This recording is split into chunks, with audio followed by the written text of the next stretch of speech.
In this new episode, I'm excited to share with you some of the research that we have conducted in asking over 2,000 travellers how they intend to travel in 2021 and beyond. Now, the research that we have conducted will help all tour operators get a better understanding of do travellers wish to travel internationally or locally or domestically? Do they want to take out day tours or multi-day tours or self-guided or private? How long do they intend to travel for? These and many, many other questions will be answered in the research that we have conducted. And as I say, this episode highlights some of that research. But not only that, we'll go into some of the key demographics and some of the marketing aspects that you can take forward in your business. So if you really want to get a better understanding and delve into the minds of travellers, then this is an episode you do not want to miss. Welcome to the Digital Tourism Show, episode 255.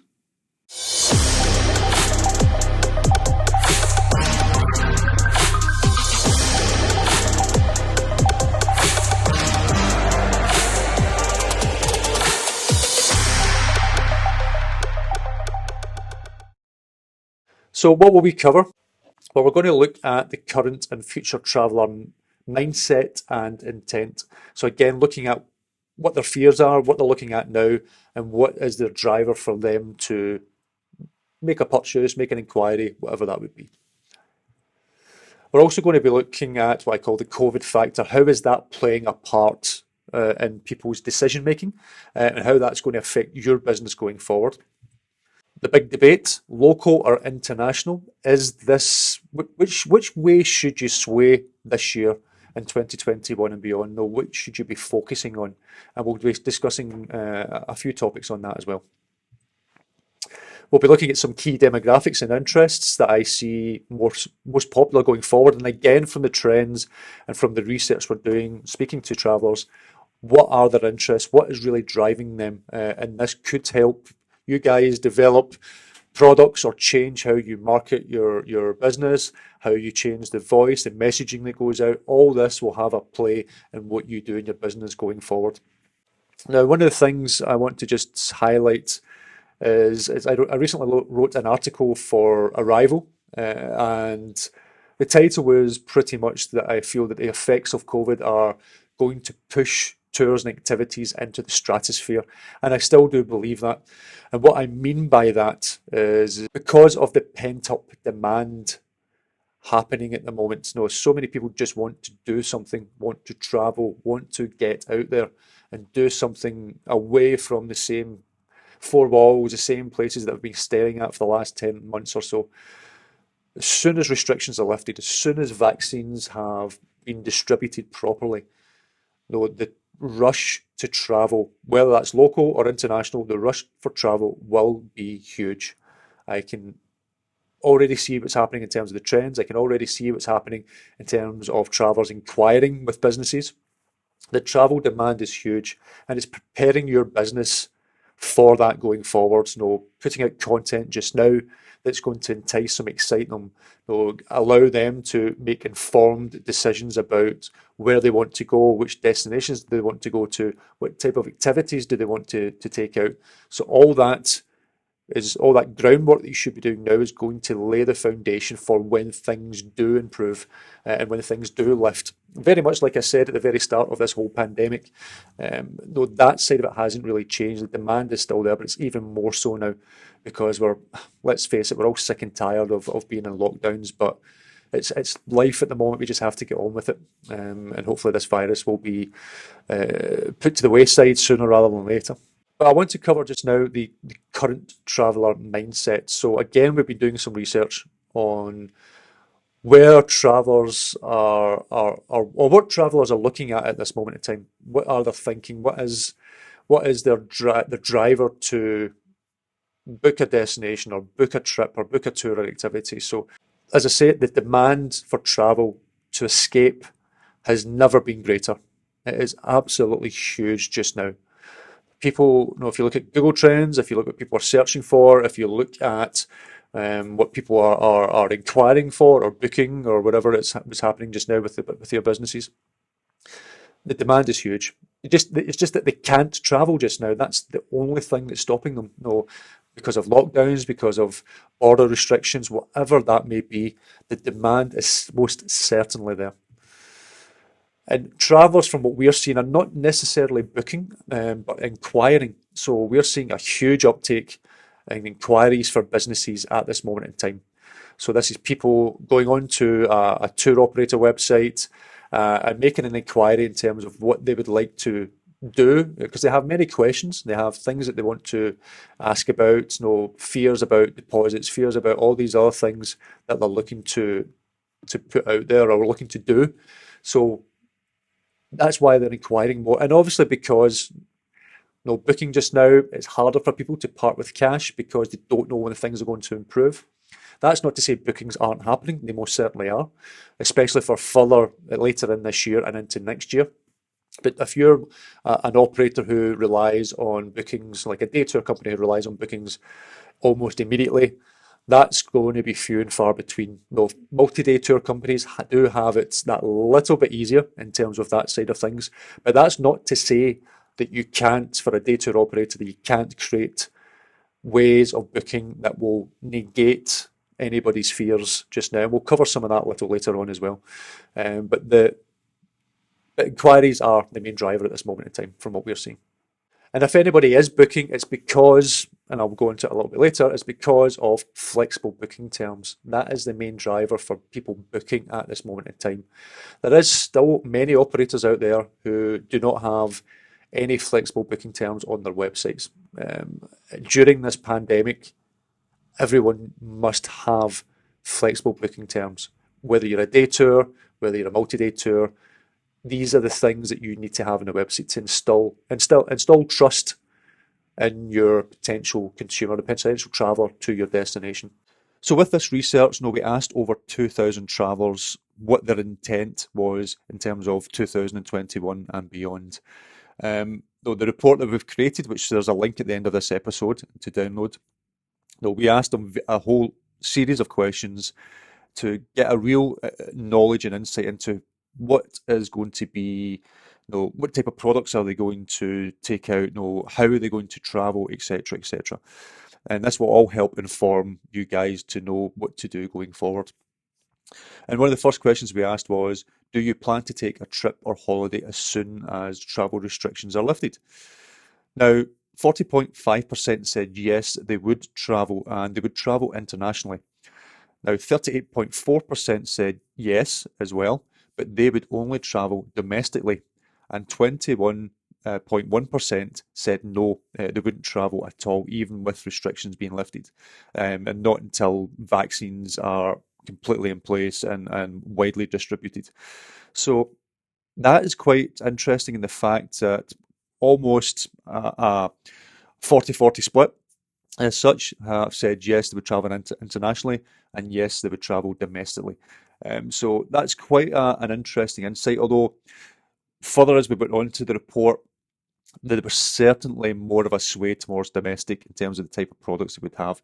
So with this question, it's just saying, now, this is what we'd love to do if travel restrictions are lifted, but it's not necessarily what they can do. And we'll come on to that in a second. So this is just to give you an insight into what travellers are thinking, what they would love to do. But the fact that 21% or 21.1% of people would not travel until vaccinations are widely distributed, it's deemed safe, etc., etc. So not just if restrictions are lifted, there's got to be other factors in play with that as well. One of the other questions we asked was, if travel restrictions are lifted in 2021, what type of trips or holidays appeal to you most? And this is where things got a little bit more interesting. So 54.5% said they were more interested in local and domestic travel and type of products. 28% said short haul flights. So those within a 3 to 4 hour flight journey, they would be happy to take them.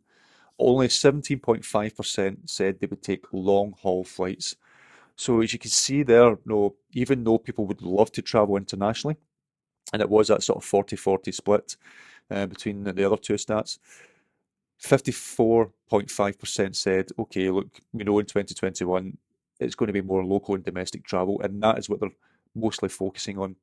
Short haul is 28%. So that would be more relevant for people in the United States, for example, where flying from state to state, which I would class as domestic, is still considered a short haul flight. But going long haul, long distances, less people expect to be able to do that. And going again by the research, that is most certainly going to be the case. Long haul, I don't see happening until 2022. Certainly local, domestic, short haul for this year. But long haul is some way off yet. Now, this is one I think will interest a lot of you out there. We asked the question of when traveling in 2021, what types of tours and activities appeal to you most? And this is what this is the one stat that surprised me the most. Now, I knew from last year or from 2019 what was the highest growing activity type or tour type that people were looking for. And I think now when we talk about these stats, it is highlighting that COVID has expedited those numbers. So 56.2% of travellers in 2021, what types of tours and activities appeal to them most is self-guided. 56.2% would do a self-guided tour. 32.5% would opt for a private guided tour. So being in with their own family and friends and going out with a tour guide, but only on their own terms within their own group. Only 11.3% of the 2,000 travellers that we asked would go on a guided group tour. Now, I know many of you out there offer guided group tours. That's one of the backbones of the tours and activities sector. But going forward, it's going to be harder or possibly harder to offer that product. No, more people are wanting to do private guided, and even more people are wanting to do self-guided. Now, I understand that this is a snapshot of what they're looking at now, but again, we are asking them what are they looking for in 2021. So things may change further down the line, but it's really giving you an insight into, okay, well, if you are a company who only provides guided group tours, you really, really need to start thinking about offering private guided tours or even offering self-guided tours as part of your offering. Because if you don't do that, you may find that guided tours is going to be a harder sell going forward. Not to say that that will happen. Though within the report, again, which that you can get access to from the link at the end of the show. Though with the report, no, we split that up into different destinations. No, we split it up into North America, into UK and Ireland, many destinations over Europe, Australia and New Zealand, and each one will have their own little nuances and tweaks and differences between them. But across the board, there are a lot of similarities. And from what I see, self-guided and private tours are the two biggest draws for travellers going forward. So it's just something to think about in your business. Think about are the products that you are offering going to be right for your market going forward? And that is going to be the big question. Now, this one I found quite interesting. This is actually from research like Keone. I'm not too sure how you pronounce it. I've never known how to pronounce that properly. But Keone produced their own research in terms of destinations that are the most searched within other destinations, which I found, some of this I actually found it sort of tied in with what we're seeing, but I also found that some of it quite surprising as well, to be honest. So in the USA and Canada, Japan is the most searched destination internationally. In the UK, it's the Maldives. In Russia, it's Mexico. In Spain, it is Italy. In Australia, it's Fiji. Portugal, it's Argentina. And France, it is Belgium. So it just gives you a little indication of if you're running a Japanese tour company, who is the best demographic possibly to target, USA and Canada. If you are running tours or anything in the Maldives, the UK, it seems to be a good target to go after because that is the most searched destination within that within the UK. So again, it's just giving you a little bit of insights into what, in terms of what people are looking for in terms of an international break and what's being searched. There's lots more in terms of destinations, and again, when we put out the report, we'll add them all to that. But these are just a small snapshot of which destinations are popular and most searched for in the other destinations. But worldwide, if you were to look at all destinations, the most searched destination that people wish to go to is the UAE. So, no, Dubai, all these places within the UAE. United Arab Emirates is the most searched for destination worldwide, which I found quite surprising, but in another way, maybe not so, because there are, or there has been until recently, flights and things like that available to go there, etc. So the UAE is the most searched for worldwide. Now, one of the other things that we looked at was, would a customer pay for in-country support? So this is in terms of offering more in terms of just a tour or activity or organising a trip. Now, would they pay more for you organising all their taxis, making all their hotel reservations, basically organising the whole trip? And what was great to see was 72% said yes, 28% said no. So 72% of the people that we asked are looking for a company who will take care of everything for them. So those companies who do offer bespoke, tailor-made type trips, those are the type of trips that are more attractive at this moment in time to international travellers. So if you can offer that type of product where you can take care of everything for them, you are going to set yourself up better than others in terms of future bookings and things going forward. Now, that's not to say that if you do not offer these things at this moment in time that you can't offer that.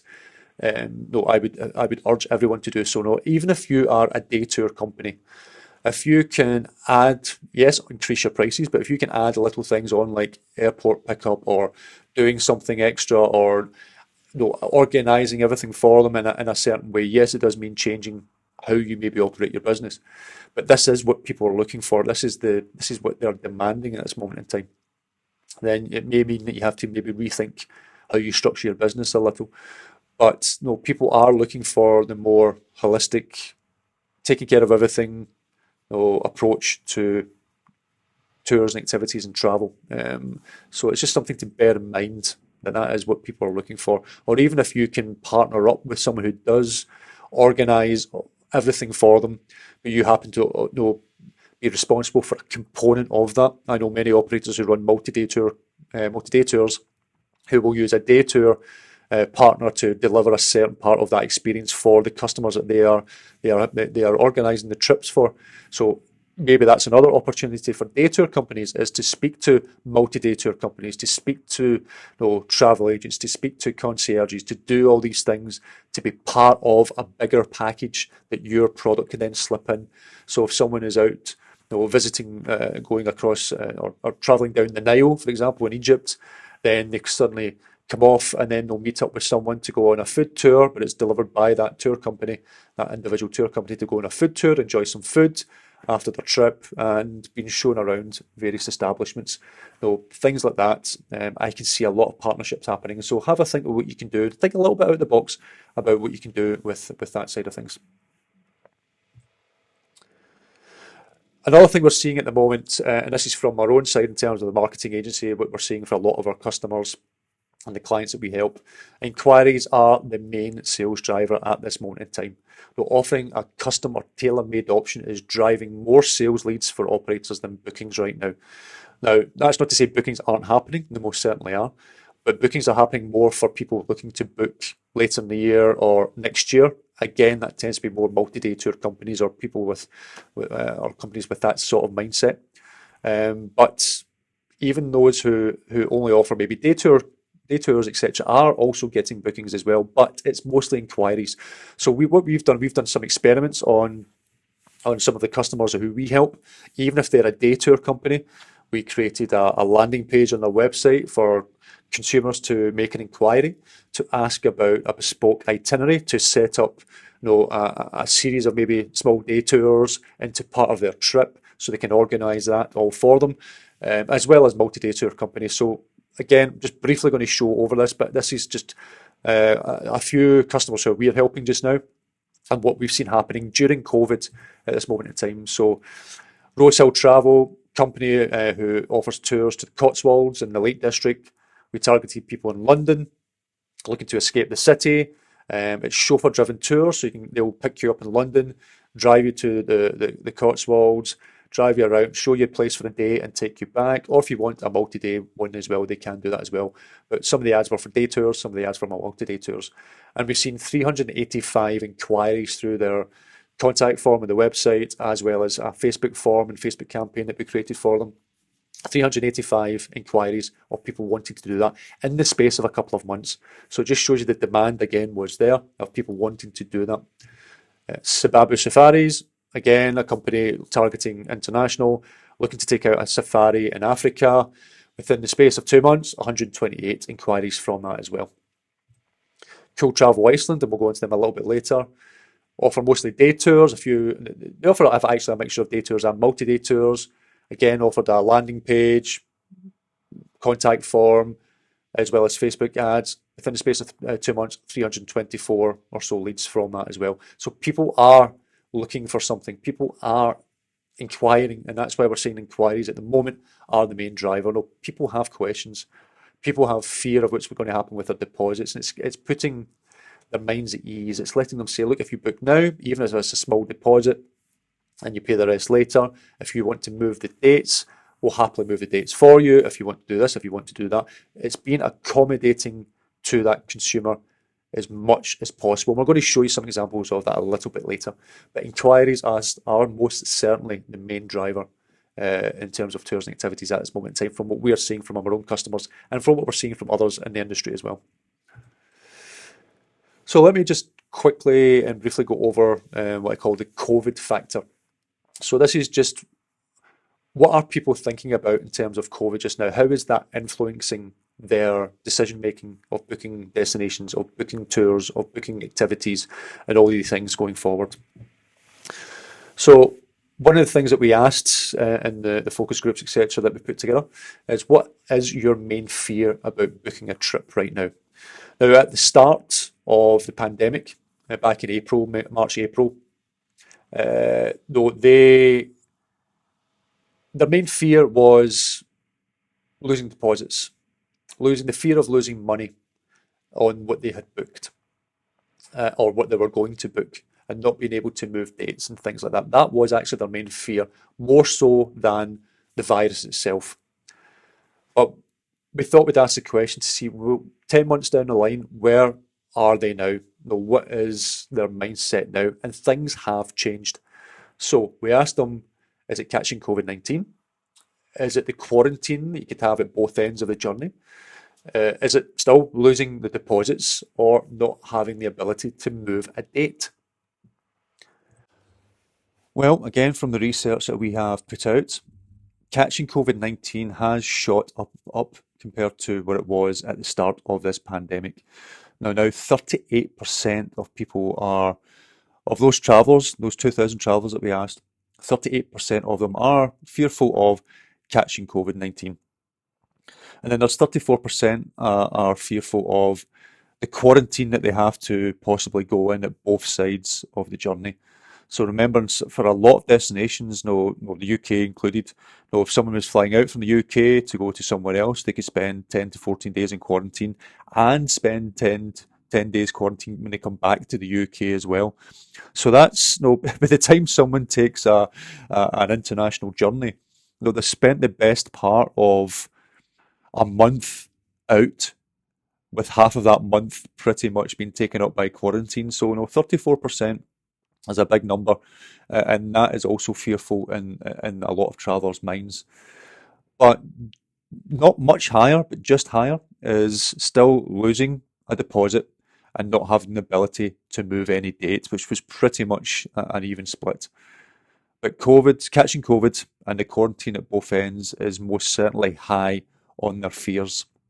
And this is something you need to take into account, and reaffirms the previous stats of why a lot more people are looking at local, domestic, and short haul flights.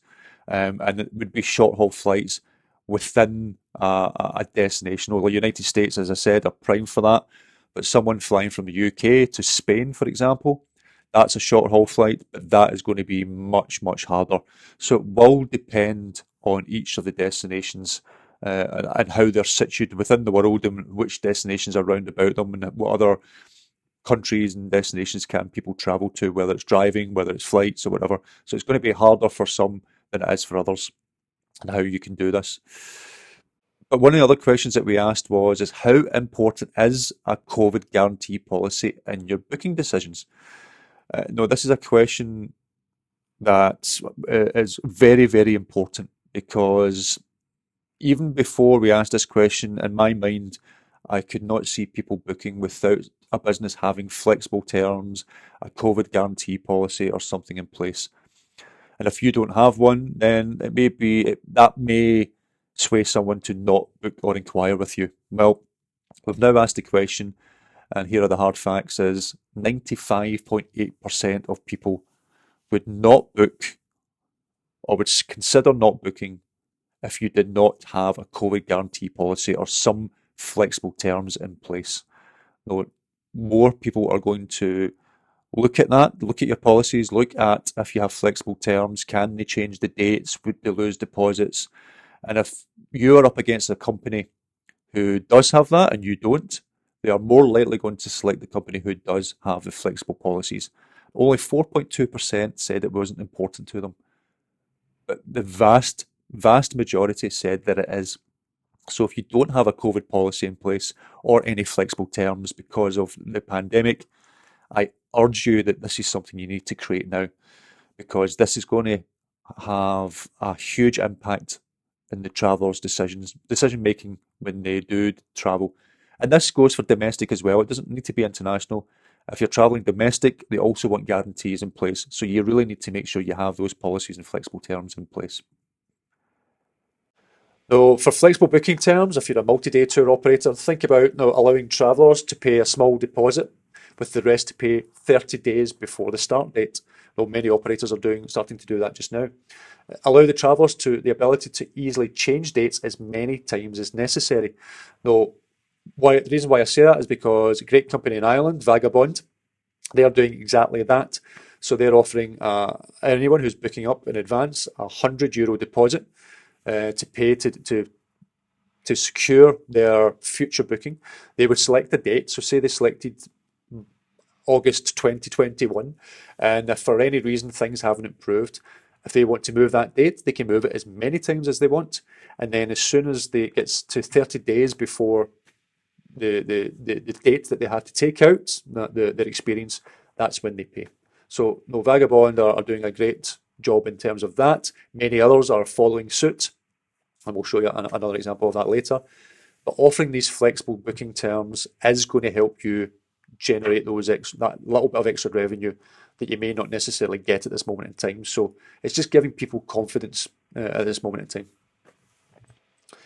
For day tour operators, yes, it's harder to offer these type of things, but think about maybe asking people to reserve their spot for free, or even just paying 50% up front and pay the rest 24 hours before the start date. Now, again, allowing the travellers the ability to easily change dates as many times as necessary. Now, I know things like that, especially for day tour companies, I know things like this will be harder to implement. Again, if you do not offer flexible booking terms at this moment in time, and one of your competitors or someone that offers a similar product to you does, the consumer is going to go to the one who does offer the flexible terms. So have a think about what can you do to alleviate the fear of that potential customer coming to you. So flexible booking terms is certainly something I think every business, whether day tour, multi-day tour, small or big, should offer because people are demanding it. And if you don't have it, they're just going to shop elsewhere. In fact, flexible booking terms, in my opinion, will not go away after COVID. They are here to stay as consumers will now demand it. So they'll be thinking, well, why couldn't you offer these flexible booking terms pre-COVID? Why did it have to be a pandemic for this to happen? So going forward, once we're all out of this, then people will still look for this. People will still want to have those flexible terms. So whatever you decide now, just think that in future that is going to be your offering going forward. Because if other businesses will offer these flexible terms, even if you try to revert back to what you were doing before, consumers will be used to this now and they will now demand it. So it's not going to go away. The other thing I just want to highlight that's probably not going to go away is wearing a mask, even after COVID. Just like it is in Asia, though wearing masks is very commonplace. The Western world, it's going to be even become more commonplace even after COVID. Safety will still play a huge role, so what you'll probably see is more and more people still wearing masks, even after vaccinations and everything else, because it's just going to be one of those things that will just make them feel that little bit safer. Not saying it will happen with everyone, but you will still see this. So don't no, expect to see more people on your tours or more people in a destination wearing a mask, even if they don't need to, simply because of everything that's going on. So masks are here to stay. The other thing I want to cover is local or international and what you should be focusing on in 2021. I know a lot of talk at the start of this whole pandemic and for the whole of 2020 was local is where it's at. And which was right. No, local was where it's at for the few opportunities that we did have, depending on your destination, that we did have, that we were able to travel. You know, me in Scotland, in the UK, the doors sort of opened up again April, May. We were allowed to travel for a couple of months, and then it closed down again. No, so those few months that they did open up for, no, me and my family booked up an Airbnb. We went somewhere with the kids. We went to the borders, etc. So we did as many things as we could while we could before we all went back into lockdown. So local was most certainly the only option that was open to us. And we like travelling locally anyway. We like discovering more of Scotland and down in England and various other places. So we like doing that anyway, although we do love going abroad as well. We were looking to go to Lisbon last year, but that didn't happen. So, and it's not going to happen this year, I don't think. So it's going to be interesting what happens this year. But local or international, well, what we are seeing and what we suggest is local and domestic travel is going to still make up most of the initial recovery in 2021. So local and domestic is still going to be huge this year. No, that's not going to go away anytime soon. So if you were hoping that international travel was suddenly going to soar, and I'll come on to that in a second, international travel will pick up again this year, but local and domestic is still going to be the biggest form of travel in 2021. It's going to take up most of the actual recovery for a lot of different businesses.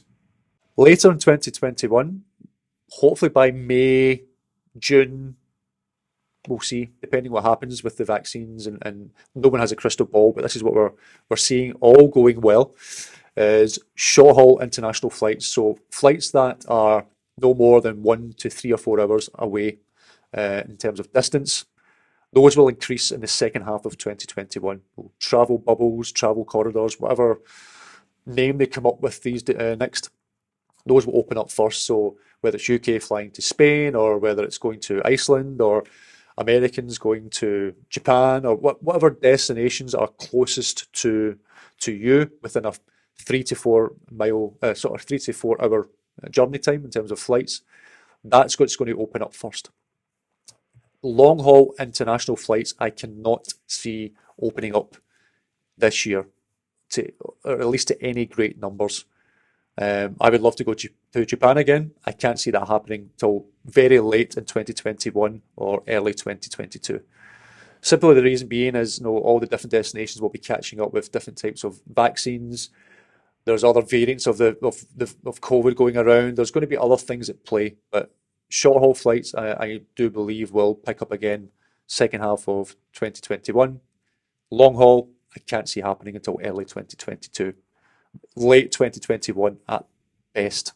So just have a think about when it comes to your own strategies.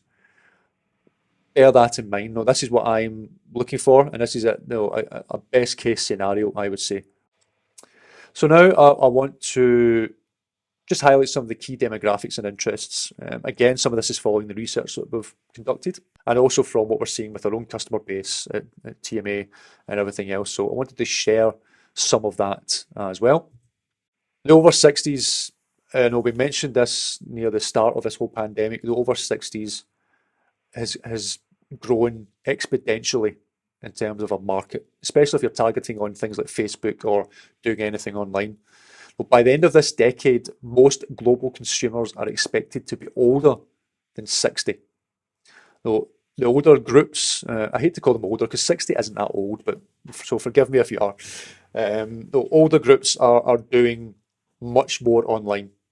You know, the shift that we have seen since the start of this pandemic has been huge. You know, more and more people are going online at this age group. More and more people are doing online shopping. They're doing all these other things that they would never think about doing pre-COVID. They are now embracing digital. They are now embracing online. No, I know you've probably seen it yourself. No, I can see my own mother now on WhatsApp doing video calls. You know, some of you have probably bought iPads and devices for grandparents and parents to allow them to stay connected with their family. This is what's happening in the world, and more of this age group is becoming more connected. And to a certain extent, this is where a lot more of the money is because they may be retired, they may have more money to spend. So it's a good demographic to look into. So there's three areas with the over 60s that sort of stand out.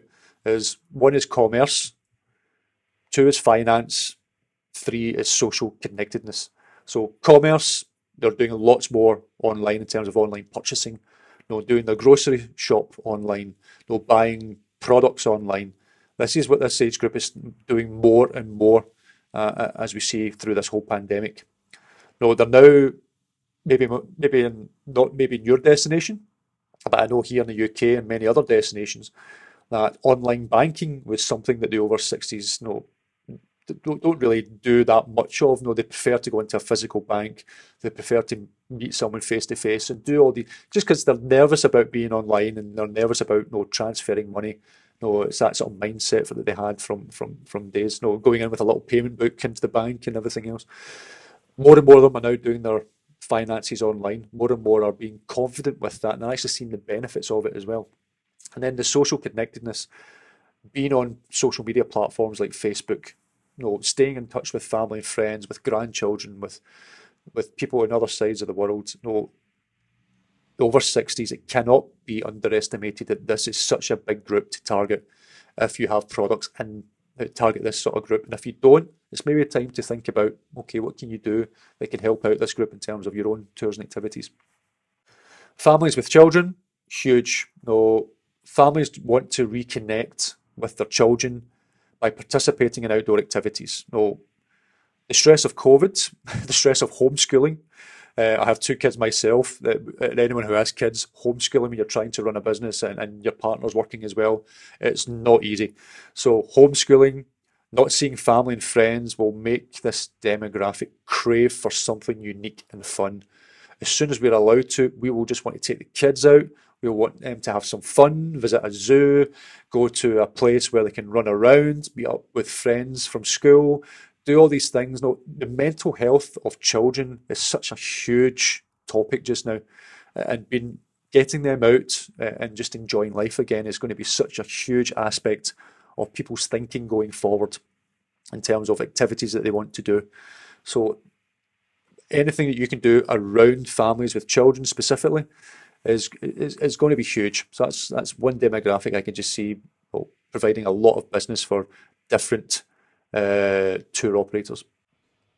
Socially distanced tours, including self-guided and private tours, are going to be more in demand in 2021. Self-guided tours was actually the fastest growing market in tours and activities in 2019. Now remember, 2019 was the biggest year for travel ever. And self-guided tours is actually the fastest growing market in tours and activities during that time. COVID will only accelerate this in the years to come. If you can provide a self-guided option to offer your experiences to those who are nervous to travel with strangers because of COVID and the health issues, it can also generate more profit for your business for less effort. So we're seeing a lot of businesses just now who we're advising and who we're not advising and creating self-drive or self-guided tours. And it allows them to still, well, going back to one of the earlier stats, still allows them to take care of all the hotel bookings, all the accommodation bookings, all the travel, the places that they want to see, the activities. If they want a restaurant booked out, they'll deal with all that as well. It's creating that full package up front for people to do themselves, and then giving them all the information, organising it all for them, and letting them go off and do it themselves. That is the big draw for people just now, and allowing people to do that. And it means, yes, you're doing a little bit more upfront work by organising all this sort of stuff. It's probably not any dissimilar to what you were doing if you were doing an actual guided tour.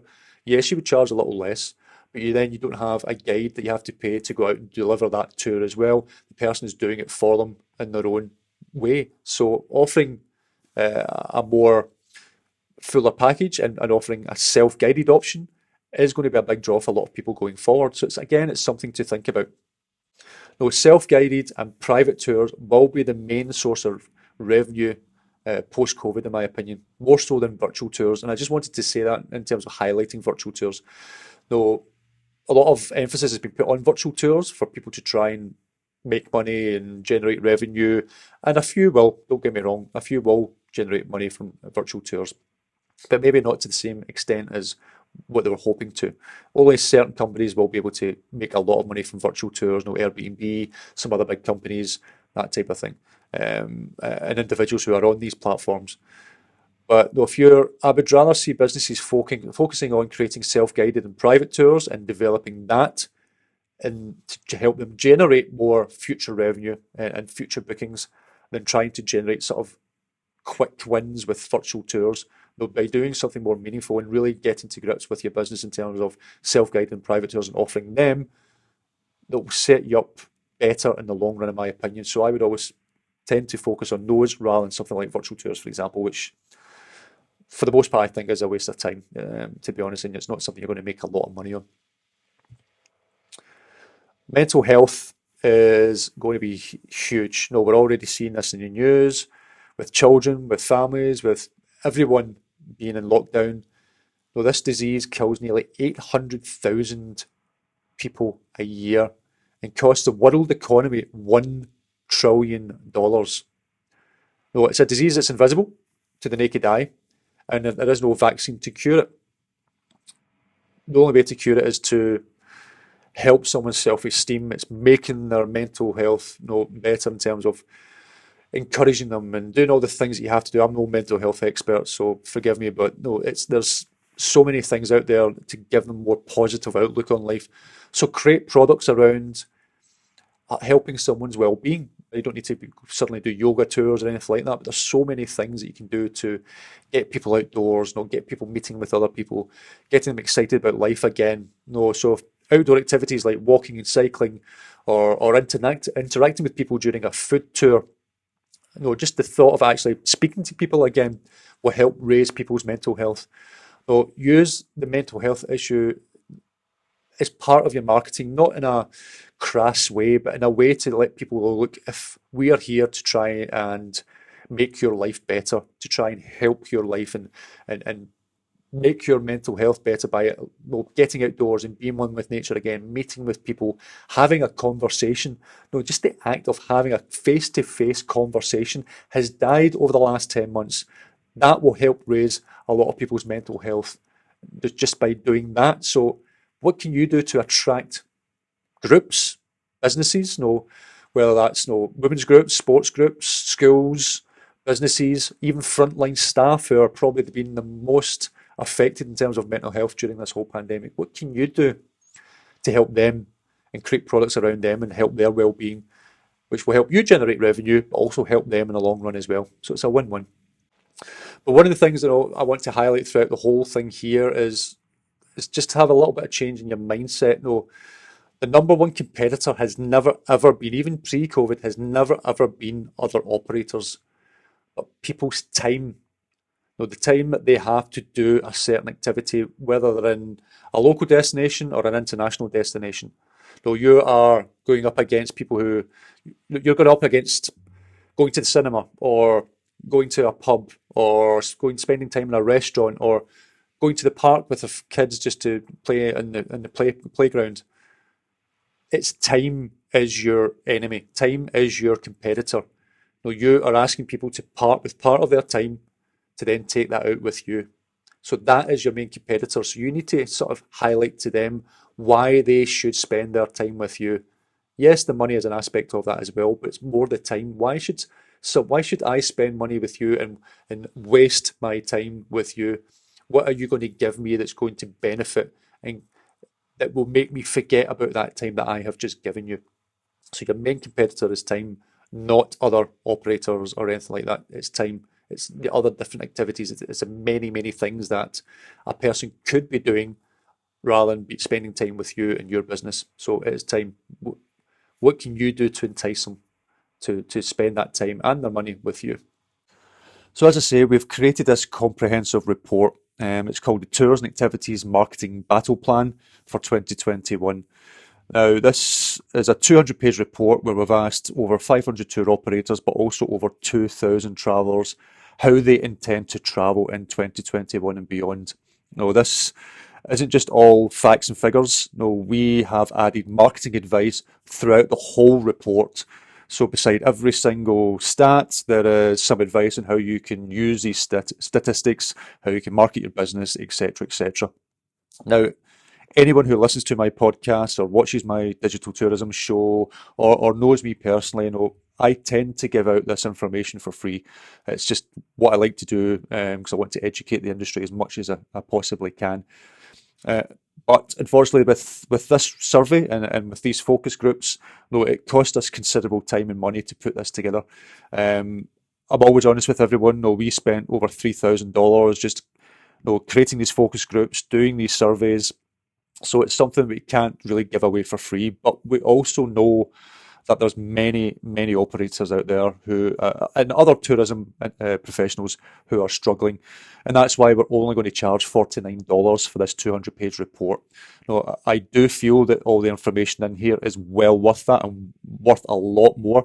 And if that goes, if that $49 helps your business in some way to help you generate some extra revenue or some extra inquiries or steers you along the right path, then it's done its job, and I've done my job, and my team have done their job. So I do hope that you get the report. I do hope you find it useful. I think it will be a benefit for everyone in the industry, and I really do hope that you get through this pandemic, you get out the other end, and you survive and prosper going forward. Because I do have a lot of optimism in terms of the sort of mid 2021 onwards. No, some of the people have already seen the report. A lot of us know who Peter Syme is, and he was graciously enough, gave us a little quote and put his thoughts to what he thought about this report. Every professional guides need a guide in chaotic times. This is a definitive guide to not just dealing with the challenges we all face, but grasping the opportunities that are abound. If you plan to do more than just survive and want to thrive, $49 is a no-brainer. I can't thank Peter enough for supplying that. He's had a look through the report. He thinks it's fantastic, and I'm sure others will as well. And if everyone who knows Peter Syme, nothing gets past him, as we would say.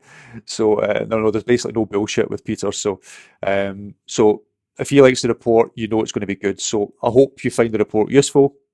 Thanks for your time on this show, on this episode, and more to come. I've got a lot of things planned. Upcoming, I've already announced that I'm doing a follow-up to Lookers into Bookers, the follow-up to my book, and this is going to be a full e-learning course. So that's a couple of months away yet, but it's going to hopefully benefit the industry because I do know many operators out there will also be looking at doing a lot of it themselves just because of budgets being a lot less than what they were before. So that is coming as well. But at this moment in time, you can download this report. So if you go to tourismmarketing.agency/battle plan, you'll be able to see the details, find out more information, and download the report from there. So thanks for listening, and hope to see you all again soon.